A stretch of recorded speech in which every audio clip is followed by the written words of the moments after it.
దేవుని యందు ప్రియమైన సహోదరి సహోదరులారా, దేవుని ప్రియ బిడ్డలారా, ఈ 40 రోజుల పవిత్ర కాలం, అనుగ్రహ కాలం, తపస్సు కాలం, రక్షణ కాలములో ప్రభు యేసు శ్రమలను ధ్యానిస్తూ ఉన్నాం. ప్రతిరోజు ఒక శ్రమను మనం ధ్యానిస్తూ ఉన్నాం. ఇప్పటి వరకు సుమారు ప్రభు యేసు పొందిన 5 శ్రమలను మనం ధ్యానించాం. ఈ రోజున 6వ శ్రమను మనం ధ్యానిస్తూ ఉన్నాం. దేవుని యందు ప్రియులారా, ఈ యొక్క 6వ శ్రమ ఏమిటండి అంటే, Jesus was abandoned by his own people. యేసు ప్రభు తన సొంత వారిచే విడిచిపెట్టబడడం, తన సొంత వారే తనను విడిచి పారిపోవడం. దేవుని యందు ప్రియులారా, పరిశుద్ధ గ్రంథములో ఉన్న 2 వాక్యాలను ఆధారంగా మనం చేసుకుందాం. మార్కు శుభవార్త 14వ అధ్యాయము 50 నుంచి 52 వచనాలు. మార్కు శుభవార్త 14వ అధ్యాయము 50 నుండి 52 వచనాలు చదవండి ఎవరైనా. అప్పుడు శిష్యులు అందరూ ఆయనను విడిచి పారిపోయిరి. అదే అండర్లైన్ చేసుకోండి, ఆయనను విడిచి పారిపోయిరి. 1 తర్వాత 51వ వచనం. యువకుడు ఒకడు తన దిగంబర శరీరముపై నారవస్త్రమును వేసుకొని యేసును అనుసరించుచుండెను. వారు అతనిని బంధించిరి, వారు అతనిని పట్టుకొనిరి. కానీ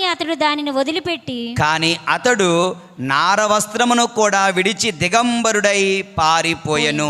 దేవుని యందు ప్రియులారా, మొత్తానికి ఏంటంటే అందరూ అతనిని విడిచి పారిపోయెను. శిష్యులు అందరూ ఆయనను విడిచి పారిపోయెను. దేవుని యందు ప్రియులారా, నీ కష్టములో నీవు ఎంతో ప్రేమించిన వ్యక్తులు, నిన్ను ఎంతగానో ప్రేమిస్తున్నానన్న వ్యక్తులు నిన్ను వదిలి పారిపోతే, నీ దరి చేరకపోతే, నీ వైపు చూడకపోతే, నీతో మాట్లాడకపోతే, నీతో తెగదెంపులు చేసుకుంటే, నువ్వు ఫోన్ చేస్తే ఎత్తకుండా ఉంటే, వారు ఏమాత్రం ఫోన్ చేయకుండా పలకరించకుండా ఉంటే, ఆ వేదన, ఆ బాధ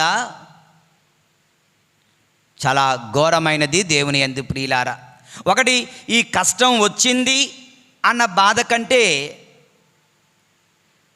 ఇటువంటి వాళ్ళనా నేను ప్రేమించాను, నన్ను ప్రేమించిన వారందరూ ఇటువంటి వారా అని తెలుసుకొని మనం పడుతున్న బాధ ఘోరమైన బాధ.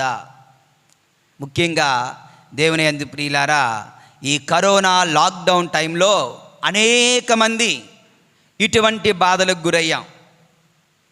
అనేక మంది కన్న తండ్రికి కరోనా వచ్చి పడిపోతుంటే భార్య కూతురే అయ్యో మా నాన్న అంటున్నారు, దగ్గరికి వెళ్ళడం లేదు. అదొక వీడియో వచ్చింది ఆ రోజుల్లో.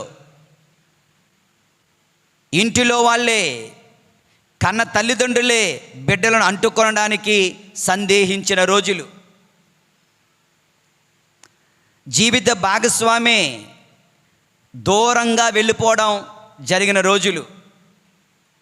అటువంటప్పుడు ఆ మానసిక వ్యధ, బాధ అంతా ఇంత కాదు. అటువంటి బాధను యేసు ప్రభు అనుభవించారు. దేవుని యందు ప్రియులారా, చూడండి మరొక వాక్యం. మత్తయి శుభవార్త 26వ అధ్యాయం 56వ వచనం. మత్తయి శుభవార్త 26వ అధ్యాయము 56వ వచనం.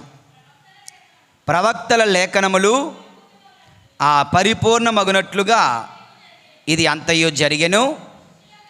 అప్పుడు శిష్యులందరూ ఆయనను విడిచిపెట్టి పారిపోయిరి. శిష్యులందరూ ఆయనను విడిచిపెట్టి పారిపోయిరి. దేవుని యందు ప్రియులారా, ఈ శ్రమల దినాలు, తపస్సు కాలాల్లో మనం చేస్తుంది ఏంటంటే ఆయన శ్రమలను లోతుగా ధ్యానించడం. ఒక్కొక్కటిగా యేసు ప్రభుని బాధించినవి ఆ 3 మేకులు మాత్రమే కాదు, ఆ 40 కొరడా దెబ్బలు మాత్రమే కాదు. దేవుని యందు ప్రియులారా, అనేకమైనటువంటి శ్రమలు, అనేకమైనటువంటి బాధలు, అందులో 40 మనం ధ్యానిస్తున్నాం. అందులో 6వది తన సొంత వారే తనను విడిచి వెళ్ళిపోవడం. దేవుని యందు ప్రియులారా, యేషువా వందనం, యేషువా స్తోత్రం. Praise the Lord, praise the Lord, praise the Lord. ఎవరండి ఆయన్ని విడిచి వెళ్ళిపోయారు అంటే తన శిష్యులు. ఎవరు ఈ శిష్యులను ఆయన ఎంతగా ప్రేమించాడంటే 3 సంవత్సరాలు ఆయన ఎక్కడికి వెళితే అక్కడ ఆయన వెంటే నడిచిన శిష్యులు. 3 సంవత్సరాలు ఆయన ఎన్ని అద్భుతాలు చేస్తే అన్ని అద్భుతాలను కల్లారా చూచిన శిష్యులు. విన్నవాళ్ళు కాదు, జస్ట్ కల్లారా చూచిన ఫస్ట్ ఎక్స్పీరియన్స్ వారికే ఉంది. దేవుని యందు ప్రియులారా, 3 సంవత్సరములు అనేకమైన బోధనలు ప్రభు యేసు బోధిస్తుంటే అన్నీ ఆలకించినటువంటి శిష్యులు. The real identity of Jesus Christ వీరికంటే ఎక్కువగా ఎవరికీ తెలియదు. ప్రభు యొక్క అసలైన స్వరూపాన్ని కల్లారా చూచిన వాళ్ళు. అటువంటి వాళ్ళు ప్రభు కష్టములో, ప్రభు శ్రమలలో, ప్రభు బంధించబడినప్పుడు, ప్రభు సిలువ మోస్తున్నప్పుడు, ప్రభు సిలువలో కొట్టబడుతున్నప్పుడు ఎవ్వరూ కూడా లేకుండా పోయారు. దేవుని యందు ప్రియులారా, ఒక యోహాను మినహా. దేవుని యందు ప్రియులారా, ఎంతగా ప్రభు వాళ్ళని ప్రేమించాడంటే దేవుని యందు ప్రియులారా, అందరికీ ఉపమానాలలో బోధిస్తే వీళ్ళకి మాత్రం ఉపమానాలు కాదు, ఉపమానాల వివరణలతో బోధించేవారు. వాళ్ళు అన్నారు కూడా, ప్రభువా ప్రజలున్నప్పుడు మీరు కథలతో ఉపమానాలతో బోధిస్తున్నారు, ప్రజలందరూ వెళ్ళిపోయిన తర్వాత మాకు చాలా క్లియర్గా బోధిస్తున్నారు, మేవంటే మీకు ఎంత ప్రేమ ననలేదా? దేవుని యందు ప్రియులారా, ఇక దెయ్యాలు వెడలగొట్టడానికి ప్రభు వాళ్ళకి శక్తినిచ్చారు. రోగులను స్వస్థపరచడానికి ప్రభు వాళ్ళకి శక్తినిచ్చారు.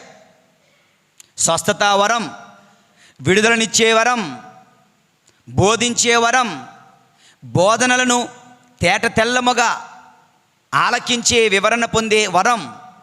ఎంత ప్రేమ ప్రభు వాళ్ళ మీద కృమ్మరించారో దేవుని యందు ప్రియులారా. తన మహిమను ఎవ్వరూ చూడలేదు, కానీ అందులో 3 మాత్రం తాబోరు పర్వతంపై తన మహిమను చూడగలిగారు. తన రక్త చెమటను ఎవరూ చూడలేదు, కానీ 3 శిష్యులు మాత్రం గెత్సెమనీలో ఆయన ఆవేదనను వాళ్ళు చూడగలిగారు. దేవుని యందు ప్రియులారా, ఇటువంటి శిష్యులు అవసరములో, కష్టములో, ఆయన శ్రమలలో ఆయన విడిచి వెళ్ళిపోయారు. అప్పుడు ఒక్కసారి ఆలోచించండి, what was the feelings of Jesus Christ? యేసు ప్రభు ఎలా ఫీల్ అయ్యేవాడు? బాగా ఆలోచించండి. సపోజ్ నీ కొడుకు నిన్ను బాధ పెడుతున్నాడు అనుకో, నీ కొడుకులు నిన్ను బాధ పెడుతుంటే, నీ కూతుళ్ళు నిన్ను బాధ పెడుతుంటే నీ మైండ్ ఎక్కడికి వెళ్తుందో తెలుసా? ఫ్లాష్ బ్యాక్ వెళ్తుంది. ఏంటా ఫ్లాష్ బ్యాక్? బహుశా ఆ కొడుకులు లేదా ఆ కూతురులు కడుపులో ఉన్నప్పుడు నువ్వు పడిన నొప్పులు నీకు గుర్తొస్తాయి.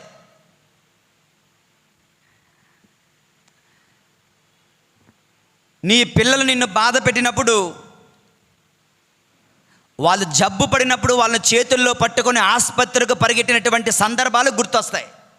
ఫ్లాష్ బ్యాక్లోకి వెళ్ళిపోతాం. నీ బిడ్డలు నిన్ను బాధిస్తున్నప్పుడు వాళ్ళ కోసం ఆ ఇంటిలో ఈ ఇంటిలో అప్పులు చేసి వాళ్ళ కోరికలు, వారి సరదాలు, వారి సైకిల్ అంటే సైకిల్, బట్టలంటే బట్టలు, పార్కులకి ఎక్స్కర్షన్స్కి డబ్బులు ఇవ్వడం, ఇవన్నీ కూడా మీరు గుర్తెచ్చుకుంటాం. దేవుని వీళ్ళ కోసం ఎన్ని కష్టాలు పడ్డాం.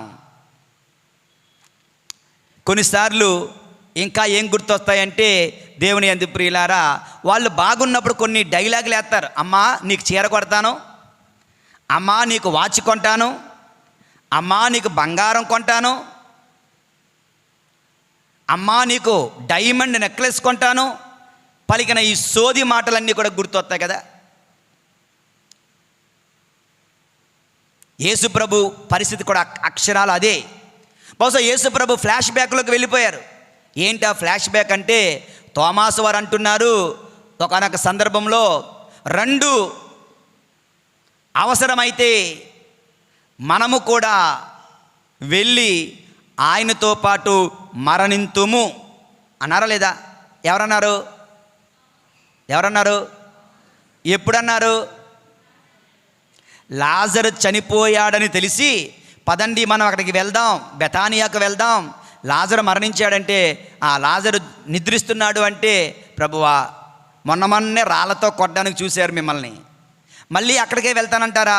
వద్దు, వెళ్ళొద్దు, మేము రాం అంటే అప్పుడు చెప్తారు, ఆయన నిద్రించలేదు, మరణించాడు. అందరూ అయినా సరే రావడానికి భయపడుతున్నారు. అప్పుడు తోమాసు వారు అంటారు, రెండు మనము కూడా వెళ్ళి ఆయనతో పాటు అవసరమైతే మరణిద్దాం. ఎంత పెద్ద డైలాగు! లేదా మన పిల్లలు చెప్పినట్లుగా, అమ్మా నీకు నాకు ఉద్యోగం వచ్చిన తర్వాత నీకు బంగారం కొంటానంటే, ఈరోజు అర్థం చేసుకోలేనివాడు, ఈరోజు నీ పరిస్థితిని గ్రహించలేనివాడు, ఈరోజు ఇప్పుడు ఎక్కడ నిన్ను ప్రేమించలేనివాడు తర్వాత బంగారం కొంటాడు, నెక్లెస్ కొంటాడంటే తల్లిదండ్రులారు నమ్మొద్దు, ఒట్టి మోసగాళ్ళు. So what you are today you are the same tomorrow. ఈరోజు కాకరకాయ రేపు మామిడికాయ అయిపోతుందా? ఈరోజు గన్నేరు పప్పు రేపు జీడిపప్పు అయిపోతుందా? ఈరోజు విషం పురుగు రేపు అమృతం ఇచ్చే మనిషి అయిపోతాడా? నో. Same quality. చాలామంది తల్లిదండ్రులు హోప్స్ పెట్టుకుంటుంటారు, నా పిల్లలు ఇప్పుడు అలాగున్నారు, ఇప్పుడు అలాగే ఉంటారు, ఇప్పుడు చిన్నపిల్లలు కనుక అలాగే మాట్లాడతారు, పెద్ద అయితే నన్ను ఇంకా బాధ. నో, ఇప్పుడు పెట్టినటువంటి బాధల కన్నా 100 రెట్లు నిన్ను బాధ పెడతారు. యేసుప్రభు పరిస్థితి ఎంత పెద్ద డైలాగ్ వేసాడో తోమాసు. ఈ తోమాసు కాదు, ఆ తోమాసు ఏమంటాడు, ఇదిగో నేను ప్రభువా రెండు మనము కూడా వెళ్ళి ఆయనతో చచ్చిపోదామంటే ప్రభు పొంగిపోయాడు. ఇప్పుడు తోమాసే ముందు పారిపోతున్నాడు. దేవుని యందు ప్రియులారా, ఇక మరొకడు ఉన్నాడు పేతురు. ఏమంటున్నాడు, ప్రభువా అందరూ నిన్ను విడిచి వెళ్ళిపోయినా నేను మాత్రం నిన్ను విడవను, అవసరమైతే చెరసాలకు వస్తాను, అవసరమైతే నీతో పాటు నేను కూడా మరణిస్తాను. నువ్వు నా కోసం మరణించడం నేను చెప్పనా? ఈరోజు లేదా తెల్లవారుజాము కోడి కుయ్యకు మునిపే నువ్వు 3 సార్లు నేనెవరో తెలియదు నువ్వు బొంగుతావు. మారు మాట్లాడలేదు, ముందు పారిపోయినాడు. మళ్ళీ ఆడే కత్తి పట్టుకొని చెవి కోసేశాడు, తర్వాత వెనక్కి తగ్గి పారిపోయాడు. దేవుని యందు ప్రియులారా, జీసస్ లవ్డ్ దెమ్. యేసు ప్రభు వారిని ప్రేమించాడు. Jesus served them. యేసు ప్రభు వాళ్ళకి సేవ చేశాడు. Jesus fed them. యేసు ప్రభు వాళ్ళకి తిండినిచ్చాడు. Jesus wash their feet. యేసు ప్రభు వారి పాదాలు కడిగాడు. Jesus saved them from the heavy storm, అనగా తుఫాను నుండి ఆయన వారిని కాపాడాడు. Jesus saved them from the attacks of Pharisees. పరిసయ్యుల యొక్క అటాక్స్ నుంచి ఎప్పటికప్పుడు ప్రభు వారిని కాపాడుతూనే వచ్చాడు. Jesus saved Peter from drowning in to the waters. నీటిలో మునిగిపోతున్న పేతురును చేయి పట్టి లేవనెత్తాడు. ఇన్నిసార్లు యేసుప్రభు వాళ్ళని కాపాడినా ఇప్పుడు యేసుప్రభు కష్టములో ఉంటే, శ్రమలలో ఉంటే, శిలువ మరణానికి వెళ్తుంటే, తీర్పుకు వెళుతుంటే, అవమానింపబడుతుంటే ఒక్కడు కూడా లేడు. అందరూ విడిచిపోయిన వారే. దేవుని యందు ప్రియులారా, ఒకడు ఈరోజు బైబిల్ చదువుతున్నప్పుడు ఒకడు నగ్నంగా పారిపోయాడంట. ఎంత భయమో! అక్కడ యేసు ప్రభు పడిన ఒంటరితనాన్ని మనము ధ్యానిస్తున్నాం. Abandoned by his own people అంటే విడిచిపెట్టబడ్డాడు. విడిచిపెట్టబడిన తర్వాత మిగిలేది ఏమిటి? ఒంటరితనం. ఏంటండి? యేసు ప్రభు ఒంటరితనం. యేసు ప్రభు ఒంటరివాడైపోయాడు. యేసు ప్రభు తనకంటూ ఈ లోకంలో ఎవరు లేరు అన్నట్లుగా ఒంటరిగా మిగిలిపోయాడు. దేవుని యందు ప్రియమైన సహోదరి సహోదరులు, ఇది అతని శ్రమ. ఈ రోజున యేసయ్య సిలువను చూస్తుంటే ఇక్కడున్న యేసయ్య దూరం అయిపోయాడని పెద్దది పెట్టాం. అక్కడెక్కడో పెడితే మీకు కనిపించరు, మీరు చూడరని దగ్గర పెట్టాం. చూడండి యేసయ్యను చూడండి. యేసయ్య సిలువలో ఆయన ఒంటరితనాన్ని స్మరించండి. నీ కొరకు నా కొరకు ఒంటరితనాన్ని అనుభవించిన యేసయ్య. ఇది ఆయన శ్రమ. ఇక మన జీవితాలకు వద్దాం. ఈ శ్రమను మన జీవితాల్లో అన్వయించుకుందాం. మనము చేయవలసిన కర్తవ్యాన్ని ఒకసారి గుర్తు చేసుకుందాం. దేవుని యందు ప్రియులారా, మన సంగతి ఏంటి? నెంబర్ 1, ఇందులో 8 విషయాలు చెప్తాను. Number 1, sickness. జ్వరము వచ్చినప్పుడు, రోగము వచ్చినప్పుడు, జబ్బు వచ్చినప్పుడు బహుశా నిన్ను అందరూ మనల్ని విడిచి వెళ్ళిపోతారు. అందరూ మనల్ని విడిచి వెళ్ళిపోతారు. ముఖ్యంగా వృద్ధాప్యం వచ్చినప్పుడు, వృద్ధులైనప్పుడు ఆ బాధ వర్ణనాతీతం, కష్టం. అప్పటి వరకు ప్రతిదానికి అమ్మ, ప్రతిదానికి నాన్న, ప్రతిదానికి వీళ్ళు కావాలి. వయసు వచ్చిన తర్వాత ఒక మూలన వాళ్ళని పెట్టేస్తాం కదా. వృద్ధాప్యం వచ్చినప్పుడు వాళ్ళకి మిగిలేది ఒంటరితనం. నీకు జబ్బు చేసినప్పుడు నీకు మిగిలేది ఒంటరితనం. మందులు వేసుకున్నావా? వెళ్ళిపోతాడు. అన్నం తిన్నావా? ఏం తింటావులే కదా. ఇటువంటి సిచ్యువేషన్స్ మనం ఎదురవుతుంటుంది. దేవుని యందు ప్రియమైన సహోదరి సహోదరులారా, కనుక ఈ రోజున ప్రతిదాని 2 యాంగిల్స్ చూడ. ఒకటి, నీవు ఎప్పుడైనా ఆ ఒంటరితనం, నీవు ఈ పరిస్థితిలో ఈ రోజున అటువంటి ఒంటరితనాన్ని నీ కుటుంబంలో నీవు అనుభవిస్తున్నట్లయితే యేసయ్యకు సమర్పించుకోండి. యేసయ్య శ్రమలతో నీ శ్రమలను సమర్పించండి. ప్రభువా, ఇదిగో నా ఒంటరితనాన్ని నీ ఒంటరితనముతో, నా బాధను నీ సిలువ బాధలలో జోడిస్తున్నాను.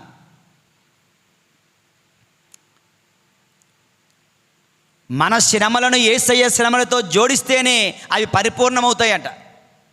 రక్షణ పరిపూర్ణమవుతుంది. మనం జోడించకపోతే ఆ రక్షణ నీకు ఉండదు, నీకు అందులో భాగం ఉండదు. ఒక బిజినెస్ చేస్తున్నాం అనుకోండి. బిజినెస్ చేస్తున్నప్పుడు ఆ బిజినెస్లో నీకు లాభం కావాలంటే నువ్వేం చేయాలి? పార్ట్నర్ అవ్వాలి, ఇన్వెస్ట్మెంట్ చేయాలి.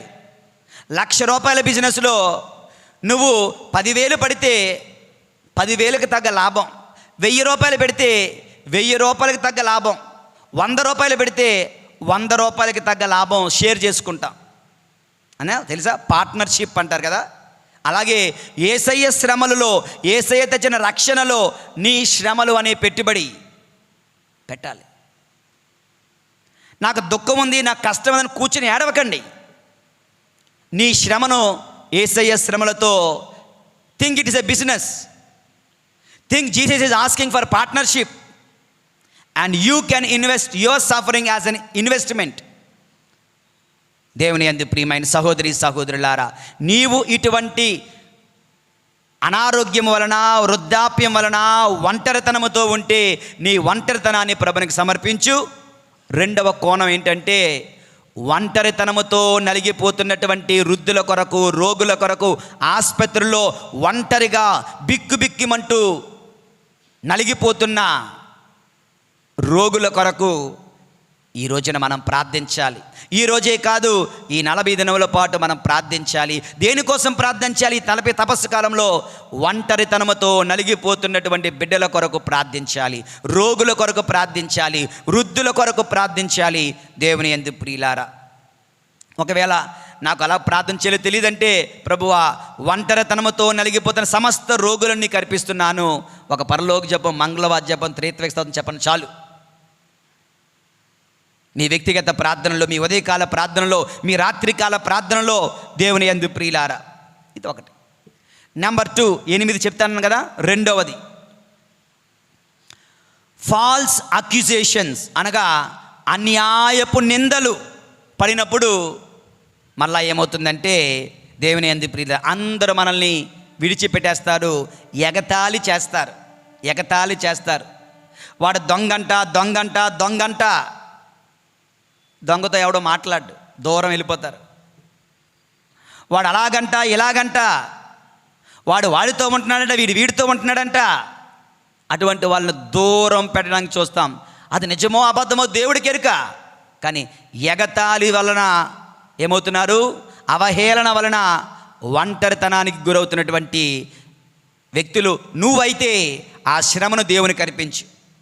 నీకెవరైనా తెలిసిన వాళ్ళు ఉంటే వాళ్ళ కొరకు ప్రార్థించు. దేవుని యందు ప్రియుల రెండు యాంగిల్స్. ఒకటి, నువ్వైతే దానిని దేవునికి అర్పించు. లేదు, పక్క వాళ్ళైతే వాళ్ళ కోసం ప్రార్థన చెయ్యి. వాళ్ళ కొడుకు దొంగతనం చేశాడంట, వాళ్ళ కూతురు ఇది చేసిందంట, వాళ్ళ ఆయన అది చేశాడంట, వీళ్ళ ఆవిడ ఇది చేసిందంట. ఇలా ఎగతాళికి నువ్వు ఎవరిని చెయ్యకు. నువ్వు గురైతే ఆ శ్రమను దేవునికి అర్పించండి.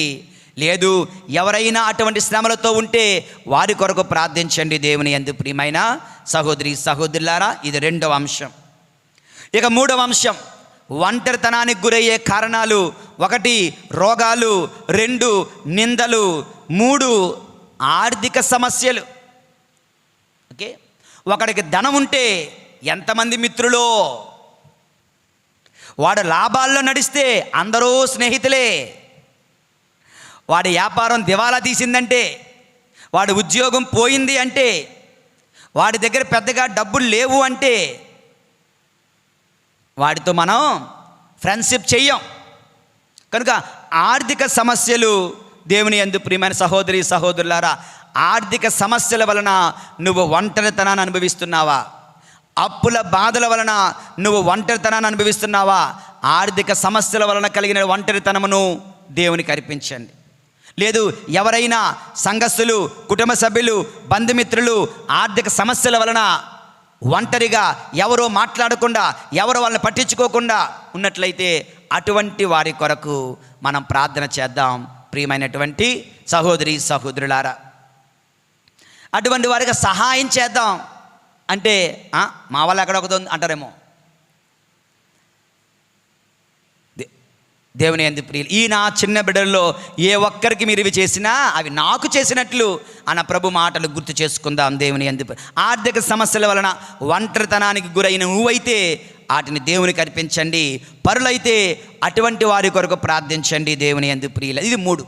4వది, దేవుని యందు ప్రియమైన సహోదరి సహోదరులారా, తల్లిదండ్రులను పిల్లలు విడిచిపెట్టేస్తుండగా,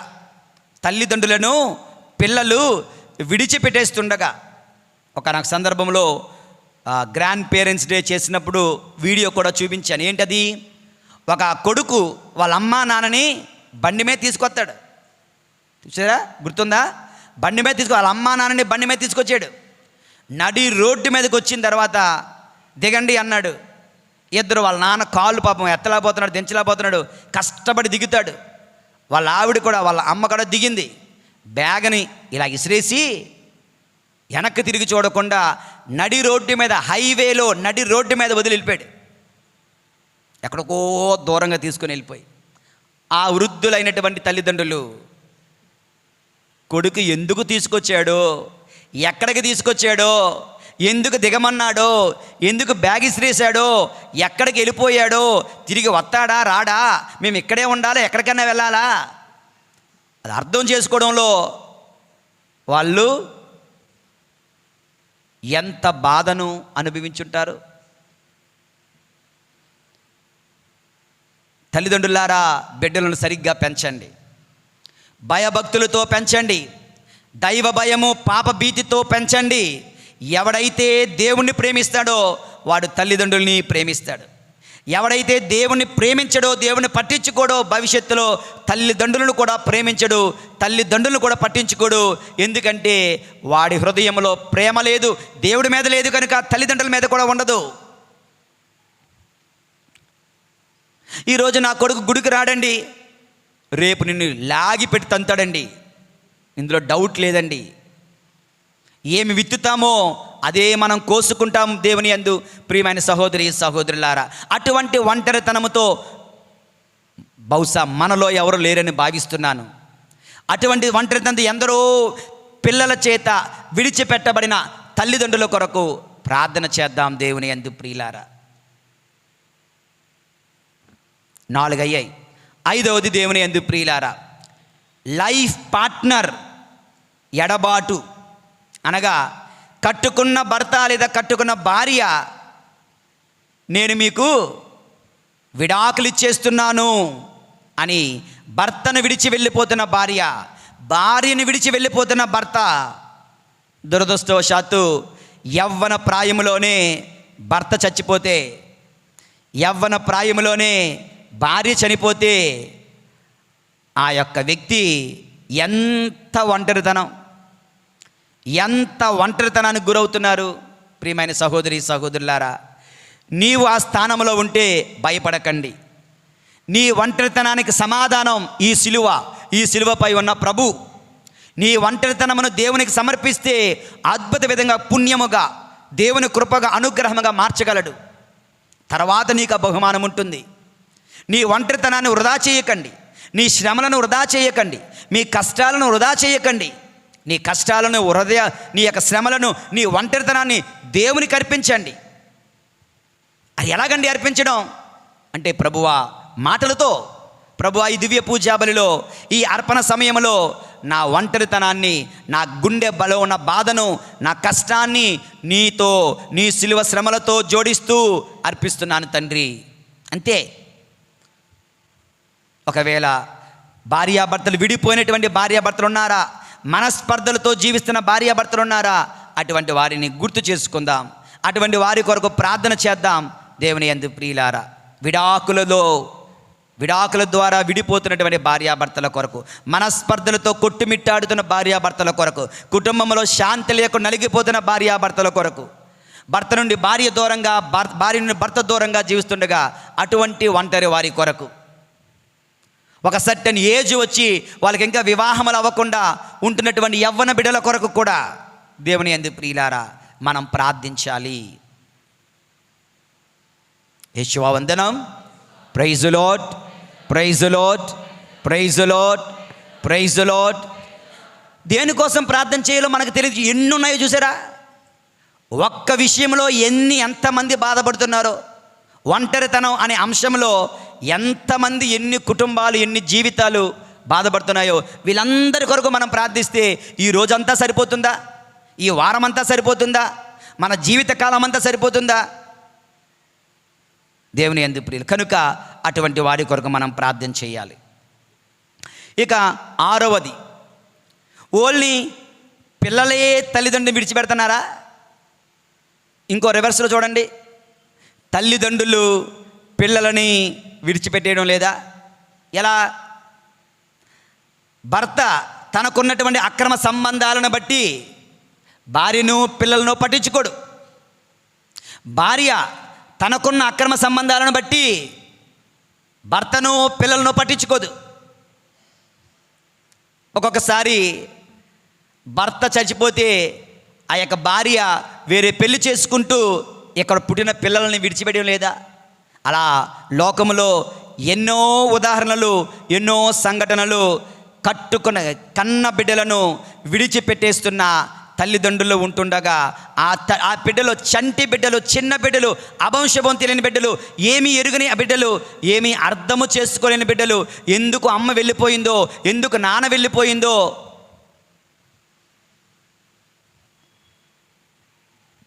తెలియకుండా ఒంటరితనంలో ఉన్న అటువంటి బిడ్డల కోసం మనం ప్రార్థించవద్దా? అటువంటి బిడ్డల కోసం యేసయ్య ఈ ఒంటరితనాన్ని అనుభవించాడు. తన శిష్యులందరూ వెళ్ళిపోతుంటే ఆయనకు ఫ్లాష్ బ్యాక్ మాత్రమే గుర్తుకు రాలేదు, ఆయనకు ఫ్యూచర్ కూడా గుర్తుకొచ్చింది. రానున్న జీవితంలో, చరిత్రలో, రానున్నటువంటి భవిష్యత్ కాలంలో ఎందరో తల్లిదండ్రులు అభంశభవంతులైన బిడ్డలను విడిచి పారిపోతున్నారు. ఆ బిడ్డలు ఒంటరిగా రోడ్ల మీద ఏడవడం ఆ యేసయ్యకు ఆ సమయంలో గుర్తుకు వచ్చింది కనుకనే ఆ శ్రమలు అనుభవించాడేమో దేవుని యందు ప్రియమైన సహోదరి సహోదరులారా. అటువంటి బిడ్డల కొరకు మనము ప్రార్థించాలి దేవుని యందు ప్రియమైనటువంటి సహోదరి సహోదరులారా. తర్వాత ఎన్నయ్యే మొత్తానికి 6 అయ్యాయా? ఓకే. నెక్స్ట్ 7వది, ఒక వ్యక్తి అప్పటి వరకు చక్కగా పనిచేస్తూ ఉన్నాడు ఉద్యోగం.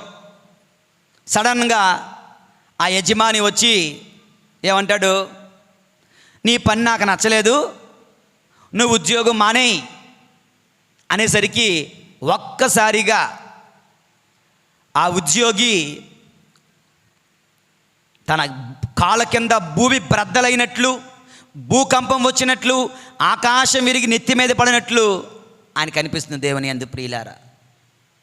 అప్పటి వరకు ఒక చక్కని ఉద్యోగంలో స్థిరపడుతూ ఆ జీతాన్ని బట్టి కొన్ని లోన్లు, హౌసింగ్ లోను, బైక్ లోను, కారులోను అప్పులు చేసుకుంటూ ఆ జీతాన్ని దీనికింత పంచుకుంటూ జాగ్రత్తగా కుటుంబ భారాన్ని మోసుకుంటూ వెళ్తుండగా సడన్గా వచ్చి నీకు ఉద్యోగం లేదు, నువ్వు వెళ్ళిపో అంటే ఆయన ఏమవుతున్నాడు? విడిచిపెట్టబడుతున్నాడు. ఆయన ఒంటరివాడైపోతున్నాడు. యేసు ప్రభు సిలువలో ఏ విధంగా విడిచిపెట్టబడ్డాడో దేవుని యందు ప్రియులారా, నిరుద్యోగం వలన, అన్ఎంప్లాయ్మెంట్ వలన, ఉద్యోగం పోవడం వలన ఆ యజమానులు ఆ యొక్క ఉద్యోగులను బయటకు పంపించేయడం. ఓకే, వాడు తప్పు చేస్తే పంపించకూడదని చెప్పడం లేదు. వాడు తప్పు చేస్తే, వాడు దొంగతనం చేస్తే, వాడు సరిగ్గా పని చేయకపోతే కంపల్సరిగా తప్పనిసరిగా తన్ని పంపించేయచ్చు, నో ప్రాబ్లం, నో డౌట్. కానీ తనదంటూ తప్పు లేనప్పుడు అన్యాయముగా అక్రమంగా పంపించేస్తే ఆయన ఏమవుతున్నాడు? అనవసరంగా, ముఖ్యంగా ఈ రోజుల్లో ఈ యొక్క మతాల వలన, నువ్వు నా మతం కాదు కనుక, నాకు ఇష్టం లేని దేవుని నువ్వు ప్రేమిస్తున్నావు, ఆరాధిస్తున్నావు కనుక, నువ్వు క్రైస్తవుడు కనుక నేను ఉద్యోగం తీసేస్తాను, నువ్వు క్రైస్తవుడు కనుక నేను ఉద్యోగం హింసిస్తాను.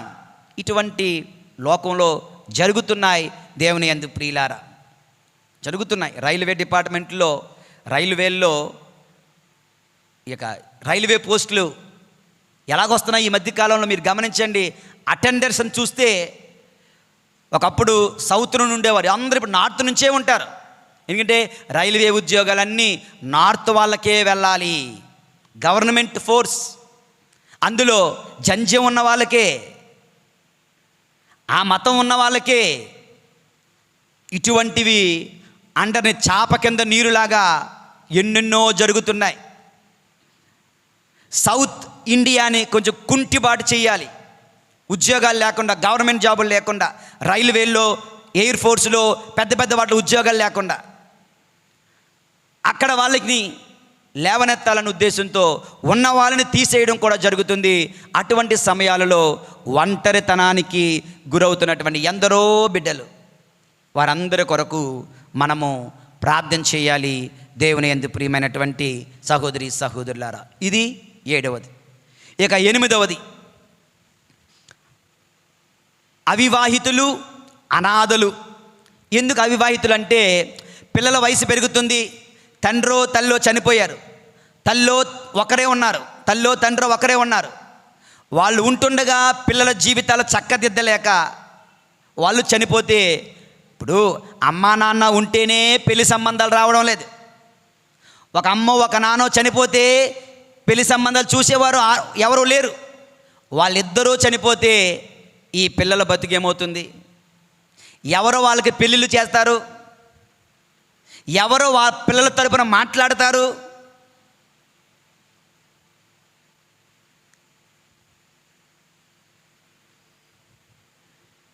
వాళ్ళు వెళ్ళి నాకు పెళ్లి చేయనని ఎవరిని అడగలడా?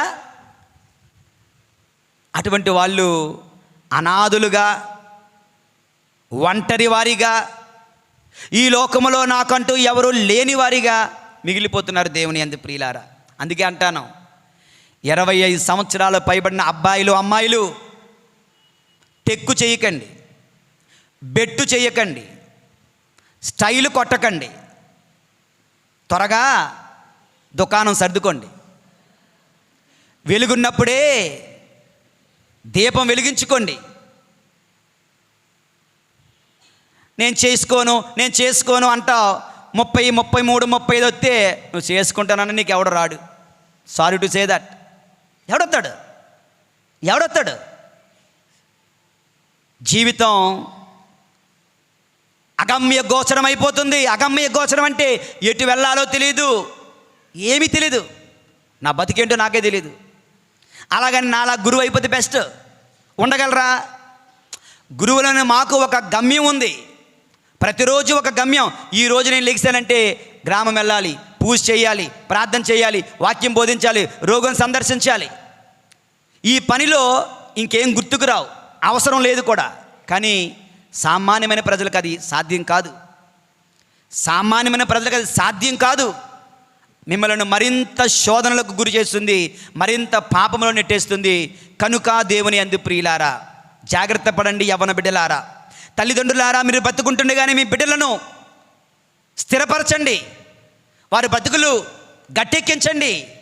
వాళ్ళకు ఒక మార్గాన్ని చూపండి. పెళ్ళిళ్ళ కోసం తర్వాత మాట్లాడుకుందాం. విషయం ఏంటంటే, అటువంటి కుటుంబాల కొరకు, అటువంటి యవ్వన బిడ్డల కొరకు, అవివాహితుల కొరకు, అమ్మ నాన్న కరోనాలో చనిపోయారు చాలామందికి. కరోనా కాలంలో ఎందరో చిన్న బిడ్డలు అనాథులైపోయారు. విడిచిపెట్టబడిన బిడ్డల కొరకు, ఒంటరిగా ఉన్న బిడ్డల కొరకు ఆలోచిద్దాం. వాళ్ళ కొరకు కూడా ప్రార్థిద్దాం. దేవుని యందు ప్రియమైన సహోదరి సహోదరులారా, ఈ యొక్క ప్రభు యేసు యొక్క 6వ శ్రమను ధ్యానిస్తున్నాం. యేసయ్యను అందరూ విడిచిపెట్టేశారు. దాని అర్థం ఏంటో మనం ధ్యానం చేస్తాం. ఆ ఒంటరితనం ఎలాగుంటుందో, ఎవరికి ఉంటుందో, అనేక మందిని మనం రోగులను, వృద్ధులను, నింద పొందిన వారిని, ఆర్థిక సమస్యలతో ఉన్న వారిని, వృద్ధులైన తల్లిదండ్రుల కొరకు, అదేవిధంగా జీవిత భాగస్వామిని చనిపోగా లేదా విడిచిపెట్టగా, డివోర్స్ అవ్వగా, అలాగే తల్లిదండ్రులు పిల్లల్ని విడిచిపెట్టడం, పిల్లలు తల్లిదండ్రులను విడిచిపెట్టడం, యజమాని ఉద్యోగిని విడిచిపెట్టడం, ఇక వివాహములు లేకుండా అవివాహితులుగా ఉన్న బిడ్డలను, వీళ్ళందరినీ కూడా దేవునికి సమర్పిస్తూ, ప్రభువా మా ఒంటరితనాన్ని కల్పిస్తున్నాం, ఒంటరితనముతో నలిగిపోతున్న బిడ్డలందరి కొరకు ప్రార్థిస్తున్నాం, వారిపైన దయ చూపండి తండ్రి అని ప్రార్థిద్దాం. ఈ ప్రసంగం అయిన తర్వాత, లేదంటే ఈ ప్రసంగం విన్న తర్వాత ఇంటికి వెళ్ళినటువంటి ప్రతి యువకులు, అమ్మా నాకు పెళ్ళి కావాలి అని అంటారేమో. తపస్సు కాలంలో అప్పుడే వద్దు, తపస్సు కాలం అయిన తర్వాత గొడవ పెట్టండి. ప్రభు మనలను దీవింతురుగాక. అందరి చేతులు జోడించి